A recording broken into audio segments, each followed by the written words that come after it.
वासुदेवाय नमः। श्री कृष्णाय नमः। श्री परमहंस गीता के चौथे अध्याय का पाठ, भवाटवी का वर्णन और रहुगण का संशयनाश।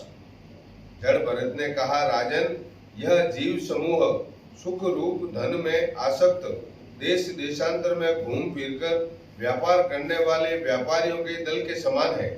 इसे माया ने दुष्टर प्रवृत्ति मार्ग में लगा दिया है। इसीलिए इसकी दृष्टि सात्विक, राजस, तामस भेद से नाना प्रकार के कर्मों पर ही जाती है। उन कर्मों में भटकता भटकता यह संसार रूप जंगल में पहुंच जाता है। वहां इसे तनिक भी शांति नहीं मिलती। महाराज, इस जंगल में 6 डाकू हैं। इस वणिक समाज का नायक बड़ा दुष्ट है। उसके नेतृत्व में जब यहाँ वहां पहुंचता है, तब ये लुटेरे बलात् इसका सब माल मत्ता लूट लेते हैं तथा भेड़िए जिस प्रकार भेड़ों के झुंड में घुसकर उन्हें खींच ले जाते हैं, उसी प्रकार इसके साथ रहने वाले गीदड़ ही इसे असावधान देखकर इसके धन को इधर उधर खींच ले जाते हैं। वह जंगल बहुत सी लता, घास और झाड़ झंखाड़ के कारण बहुत दुर्गम हो रहा है। उसमें तीव्र डांस और मच्छर इसे चैन नहीं लेने देते। वहां इसे कभी तो गंधर्व नगर दिखने लगते हैं, तो कभी कभी चमचमाता हुआ अति चंचल अज्ञा बेताल आंखों के सामने आ जाता है। यह वणिक समुदाय इस वन में निवास स्थान, जल और धनादि में आसक्त होकर इधर उधर भटकता रहता है। कभी बहुंडर से उठी हुई धूल के द्वारा जब सारी दिशाएं धूमाच्छादित सी हो जाती हैं और इसकी आंखों में धूल भर जाती है, तो इसे दिशाओं का ज्ञान भी नहीं रहता। कभी इसे दिखाई न देने वाले झिंगुरों का कर्णकटु शब्द सुनाई देता है। कभी उल्लुओं की बोली से इसका चित्त व्यथित हो जाता है। कभी इसे भूख सताने लगती है, तो यह निंदनीय वृक्षों का ही सहारा टटोलने लगता है और कभी प्यास से व्याकुल होकर मृग तृष्णा की ओर दौड़ लगता है। कभी जलहीन नदियों की ओर जाता है। कभी अन्न न मिलने पर आपस में एक दूसरे से भोजन प्राप्ति की इच्छा करता है। कभी दावानल में घुसकर अग्नि से झुलस जाता है और कभी यक्ष लोग इसके प्राण खींचने लगते हैं, तो यह खिन्न होने लगता है। कभी अपने से अधिक बलवान लोग इसका धन छीन लेते हैं, तो यह दुखी होकर शोक और मोह से अचेत हो जाता है। और कभी गंधर्व नगर में पहुंचकर घड़ी भर के लिए सब दुख भूलकर खुशी मनाने लगता है। कभी पर्वतों पर चढ़ना चाहता है, तो कांटे और कंकड़ों द्वारा पैर चलनी हो जाने से उदास हो जाता है। कुटुंब बहुत बढ़ जाता है और उधर पूर्ति का साधन नहीं होता, तो भूख की ज्वाला से संतप्त होकर अपने ही बंधु बांधों पर खींचने लगता है। कभी अजगर सर्प का ग्रास बनकर वन में फेंके हुए मुर्दे के समान पड़ा रहता है। उस समय इसे कोई सुध बुध नहीं रहती। कभी दूसरे विषैले जंतु इसे काटने लगते हैं, तो उनके विषय के प्रभाव से अंधा होकर किसी अंधे कुएं में गिर पड़ता है और घोर दुख में अंधकार में बेहोश पड़ा रहता है। कभी मधु खोजने लगता है, तो कभी मक्खियां इसके नाक में दम कर देती हैं और इसका सारा अभिमान नष्ट हो जाता है।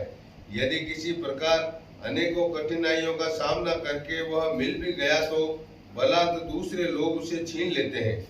कभी शीत, घाम, आंधी और वर्षा से अपनी रक्षा करने में असमर्थ हो जाता है। कभी आपस में थोड़ा बहुत व्यापार करता है, तो धन के लोभ से दूसरों को धोखा देकर उनसे बैर ठान लेता है। कभी कभी उस संसार वन में इसका धन नष्ट हो जाता है, तो इसके पास शैया, आसन, रहने के लिए स्थान और सैर सपाटे के लिए सवारी आदि भी नहीं रहते। तब दूसरों से याचना करता है। मांगने पर भी दूसरे से जब उसे अभिलषित वस्तु नहीं मिलती, तब पराई वस्तुओं पर अनुचित दृष्टि रखने के कारण इसे बड़ा तिरस्कार सहन करना पड़ता है। इस प्रकार व्यवहारिक संबंध के कारण एक दूसरे से द्वेष भाव बढ़ जाने पर भी वह वणिक समूह आपस में विवाहादि संबंध स्थापित करता है और फिर इस मार्ग में तरह तरह के कष्ट और धन क्षय आदि संकटों को भोगते भोगते मृत कवत हो जाता है। हे वीरवर, साथियों में से जो मरते जाते हैं उन्हें जहाँ का तहाँ छोड़कर नवीन उत्पन्न हुओं के साथ लिए वह बंजारों का समूह बराबर आगे ही बढ़ता रहता है। उनमें से कोई भी प्राणी न तो आज तक वापस लौटा है और न किसी ने इस संकटपूर्ण मार्ग को पार करके परम आनंदमय योगी की शरण ली है। जिन्होंने बड़े बड़े दिक्पालों को जीत लिया है वे धीर वीर पुरुष भी पृथ्वी में यह मेरी है ऐसा अभिमान करके आपस में वैर ठानकर संग्राम भूमि में जूझ जाते हैं, तो भी उन्हें भगवान विष्णु का वह अविनाशी पद नहीं मिलता जो वैरहीन परम अंशों को प्राप्त होता है। इस भवाटवी में भटकने वाला यह वनीचारों का दल कभी किसी लता की डालियों का आश्रय लेता है और उस पर रहने वाले मधुरभाषी पक्षियों के मुंह में फंस जाता है। कभी सिंहों के समूह से भय मानकर बगुला, कंक और गिद्धों से प्रीति करता है। जब उनसे धोखा उठाता है तब हंसों की पंक्ति में प्रवेश करना चाहता है, किंतु उसे उनका आचार नहीं सुहाता। इसलिए वानरों में मिलकर उनके जाति स्वभाव के अनुसार दाम्पत्य सुख में रत रहकर विषय भोगों से इंद्रियों को तृप्त करता रहता है और एक दूसरे का मुख देखते देखते अपनी आयु की अवधि को भूल जाता है। वहां वृक्षों में कीड़ा करता हुआ पुत्र और स्त्री के स्नेह पास में बंध जाता है। इसमें मैथुन की वासना इतनी बढ़ जाती है कि तरह तरह के दुर्व्यवहारों से दीन होने पर भी यह विवश होकर अपने बंधन को तोड़ने का साहस नहीं कर सकता। कभी असावधानी से पर्वत की गुफा में गिरने लगता है तो उसमें रहने वाले हाथी से डरकर किसी लता के सहारे लटका रहता है। शत्रु दमन यदि किसी प्रकार इसे उस आपत्ति से छुटकारा मिल जाता है तो यह फिर अपने गोल में मिल जाता है।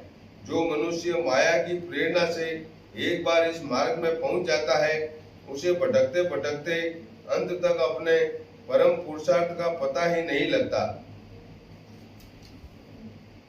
रहुगण, तुम भी इसी मार्ग में भटक रहे हो, इसलिए अब राजा को दंड देने का कार्य छोड़कर समस्त प्राणियों के सुहृद हो जाओ और विषयों में अनासक्त होकर भगवत सेवा से तीक्ष्ण किया हुआ ज्ञान रूप खड्ग लेकर इस मार्ग को पार करो।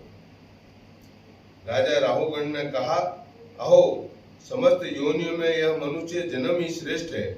अनान्य लोकों में प्राप्त होने वाले देवादि उत्कृष्ट जन्मों से भी क्या लाभ है, जहाँ भगवान ऋषिकेश के पवित्र यश से शुद्ध अंतःकरण वाले आप जैसे महात्माओं का अधिकाधिक समागम नहीं मिलता। आपके चरण कमलों की रज का सेवन करने से जिनके सारे पाप ताप नष्ट हो गए हैं, उन महानुभावों को भगवान की विशुद्ध भक्ति प्राप्त होना कोई विचित्र बात नहीं है। मेरा तो आपके 2 घड़ी के सत्संग से ही सारा कुतर्क मूलक अज्ञान नष्ट हो गया है। ब्रह्म ज्ञानियों में जो वयोवृद्ध हो उन्हें नमस्कार है, जो शिशु हो उन्हें नमस्कार है, जो युवा हो उन्हें नमस्कार है और जो क्रीड़ारत बालक हो उन्हें भी नमस्कार है। जो ब्रह्म ज्ञानी ब्राह्मण अवधूत वेश से पृथ्वी पर विचरते हैं उनसे हम जैसे ऐश्वर्योन्मत्त राजाओं का कल्याण हो। श्री सुखदेव जी कहते हैं, उत्तरानंदन, इस प्रकार उन परम प्रभावशाली ब्रह्म ऋषि पुत्र ने अपना अपमान करने वाले सिंधु नरेश रहुगण को भी अत्यंत करुणावश आत्म तत्व का उपदेश दिया। तब राजा रहुगण ने दीन भाव से उनके चरणों की वंदना की। फिर वे परिपूर्ण समुद्र के समान शांत चित्त और उपेंद्रिय होकर पृथ्वी पर विचरने लगे। उनके सत्संग से परमात्म ज्ञान पाकर सौवीरपति रहुगण ने भी अंतःकरण में अविद्यावश आरोपित देहात्म बुद्धि को त्याग दिया।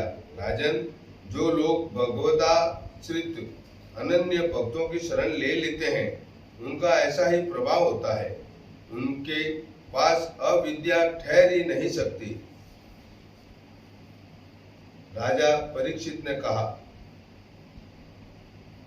महाभागवत मुनिश्रेष्ठ, आप परम विद्वान हैं।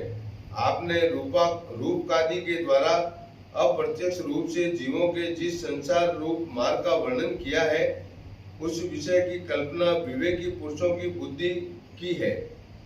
वह अल्प बुद्धि वाले पुरुषों की समझ में सुगमता से नहीं आ सकती। अतः मेरी प्रार्थना है कि इस दुर्बोध विषय को रूप का स्पष्टीकरण करने वाले शब्दों से खोलकर समझाइए। इति श्रीमद् भगवद गीते महापुराणे परमहंस गीताया चतुर्थ अध्याय पूर्ण हुआ। ओम नमो भगवते वासुदेवाय नमः। श्री कृष्णाय